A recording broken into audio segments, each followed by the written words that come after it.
Cricket गोटे एमितिका game केही मध्य कहि पारेबेनी कि लास्ट पर्यंत कौन हम जो माने क्रिकेट रो जबरदस्त प्रेशर रे जन्म नेबे सी ही बड़ स्टार हेबो।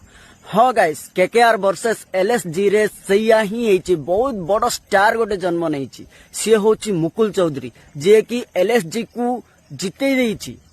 समस्ते भाबुथिले कि ए मैच टी केकेआर जितिबो, वैभव अरोड़ा पूरा डिफेंस करदबो लास्ट ओवर, किंतु मुकुल चौधरी सही मैच को पूरा जिते ही नहीं गला एलएसजी को। एब्सोल्युटली सिनेमैटिक थिला, पूरा स्टेडियम खचाखच भराभर थिले कि यही मैच देखिया पाई, किंतु मुकुल चौधरी गोटे सुपरस्टार गोटे बहुत बड़ फिनिशर भाव में पैदा होगा बा जन्म है। सी हूँ एमएस धोनी रो बहुत बड़ फैन। दिने पॉडकास्ट रे कहतिला कि एमएस धोनी भलिया खेलिबी सेमती ही मैच फिनिश करबी। आज सेटा ही करिछि एलएसजी तरफ। एलएसजी फैन मानक ग्रेट मोमेंट।